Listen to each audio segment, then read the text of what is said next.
ఎలా ఉన్నారు అందరూ? Welcome back to my channel Suji foods and blogs. ఈరోజు మన ఛానల్లో నేను ఒక మంచి టెంపుల్ బ్లాగ్తో అయితే మీ ముందుకు వచ్చానండి.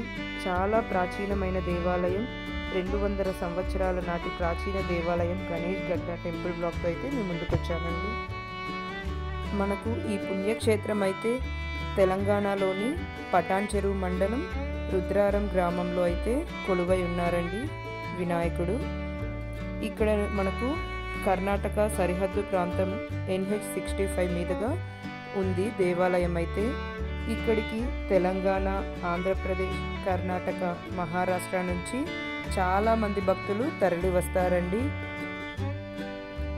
మనకు రోడ్డు మీదకే బాగా కనిపిస్తుందండి గణేష్ గడ్డ ఆలయం అయితే. ఇక్కడ మనకు సింధూర వర్ణంలో హనుమంతుడిలాగా దర్శనమిచ్చే వినాయకుడు, కోరిన కోరికలు తీర్చే సిద్ధి వినాయకుడు. తెలంగాణలో ప్రసిద్ధి చెందిన సిద్ధి వినాయకుని పుణ్యక్షేత్రం దక్షిణ ముఖంగా దర్శనమిస్తున్న వినాయకుని గణేష్ గడ్డ రుద్రారం గ్రామంలో కొలువై ఉన్న సిద్ధి వినాయకుని గురించి తెలుసుకుందాం రండి. ఇక్కడ మనకు పంచముఖ ఆంజనేయ స్వామి, పార్వతీదేవి, ఇంకా శివాలయం, ఇంకా సుబ్రహ్మణ్య స్వామి కూడా ఉంటారండి. ఇక్కడ సుబ్రహ్మణ్య స్వామికి మనము ముడుపు కట్టి ఆలయం చుట్టూ 108 ప్రదక్షిణలు చేస్తే కోరిన కోరికలు తీరుతుందని భక్తుల యొక్క నమ్మకం అండి. మంగళవారం కానీ లేకుంటే ఆదివారం కానీ 11 వారాల పాటు ప్రదక్షిణలు చేస్తే 108 ప్రదక్షిణలు చేస్తే మనకు కోరిన కోరికలు నెరవేరుతుంది. వారాలు నిండక ముందే కూడా కోరిన కోరికలు నెరవేరుతుందండి. ఇక్కడ మనకు వినాయకుడైతే సింధూర వర్ణంలో మనకు దర్శనమిస్తారండి. ఇక్కడ మనకు మెయిన్గా అయితే సంకష్టహర చతుర్థి చాలా బాగా చేస్తారండి. ఈ ఆలయంలో మనకు ప్రతినిత్యం ప్రతిరోజు కూడా అన్నదానం అయితే జరుగుతుందండి.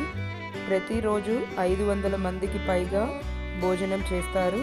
ఇంకా సంకష్టహర చతుర్థి రోజైతే ఇంకా చాలామంది భక్తులైతే తరలి వస్తారండి. ఈ పుణ్యక్షేత్రంలో మనకు సంకష్టహరి చతుర్థి వేడుకలైతే చాలా ఘనంగా నిర్వహిస్తారు. భక్తులు కూడా చాలామంది వస్తారండి. ఇక్కడ మనకు దేవుని విగ్రహం అయితే పెరుగుతూ ఉంటుంది అని చెప్తారండి పెద్దవాళ్ళైతే.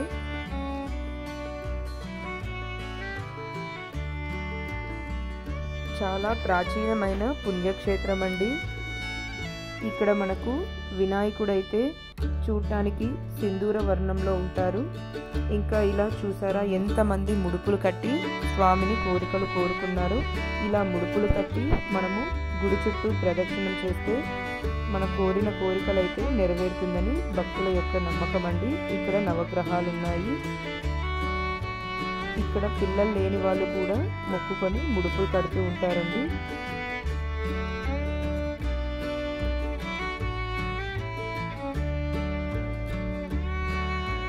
ఇక్కడ మనకు స్వామివారైతే దక్షిణ ముఖంగా దర్శనమిస్తుంటారండి. ఇక్కడికి జనాలైతే చాలా ప్రదేశాల నుంచి అయితే వస్తూ ఉంటారు. ఇక్కడ మనకు పౌర్ణమి నాడు సత్యనారాయణ స్వామి వ్రతం కూడా చేస్తారండి మండపంలో. చూసారా పొద్దున టైంకే ఎంతమంది భక్తులైతే 108 ప్రదక్షిణలు చేస్తున్నారని. మేము మార్నింగ్ 7:30కి అలా వెళ్ళామండి. చూసారు కదా ఎంతమంది భక్తులు ఉన్నారు. ఇంకా సంకష్టహర చతుర్థి రోజైతే ఇంకా చాలామంది భక్తులైతే వచ్చి దర్శనం చేసుకుంటూ ఉంటారండి. మనం కూడా అన్నదానంకి ఏమైనా డబ్బులు ఇవ్వాలనుకుంటే ఇవ్వచ్చు, లేకుంటే ఏమైనా వస్తువులు కూడా కొనివ్వచ్చండి. అన్నదానం చేసే వాళ్ళైతే ముందుగా చేసిన ప్రసాదం మొత్తం తీసుకెళ్ళి దేవుడికి నైవేద్యం చేసి గర్భగుడిలోకి అయితే మనల్ని కూడా పంపిస్తారండి. మనం కూడా వెళ్ళి దర్శనం చేసుకోవచ్చు. అలా మనకు తోచిన సహాయం అయితే చేయొచ్చండి. ఇక్కడ ఈ పుణ్యక్షేత్రంకి అయితే కోరిన కోరికలు తీర్చే సిద్ధి వినాయకుడని ప్రసిద్ధి చెందిన పుణ్యక్షేత్రం అండి. ఎక్కడెక్కడి నుంచో వచ్చి స్వామివారిని అయితే దర్శనం చేసుకుంటూ ఉంటారండి. మీరు కూడా దగ్గరలో ఉంటే ఈ పుణ్యక్షేత్రంకి అయితే వెళ్ళి స్వామివారిని అయితే దర్శనం చేసుకోండి. అంతా మంచి జరుగుతుంది. చూసారా స్వామివారిని చూస్తూ ఉంటే అలా చూస్తూ ఉండాలనిపిస్తుంది కదండి. మనకు ఇలా సింధూర వర్ణంలో అయితే కనిపిస్తారండి స్వామివారు. ఇంకా ఇలా సుబ్రహ్మణ్య స్వామికి చాలామంది ముడుపులు కట్టి కోరికలు కోరుకొని ఇంకా గుడి చుట్టూ 108 ప్రదక్షిణలు చేస్తారండి. చాలా మంచి జరుగుతుందని. మీరు కూడా ఈ టెంపుల్ని అయితే చూసి దర్శనం చేసుకోండి, చాలా బాగుంటుంది.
చూశారు కదండి ఈ పుణ్యక్షేత్రం అయితే ఎంత చక్కగా ఉందని.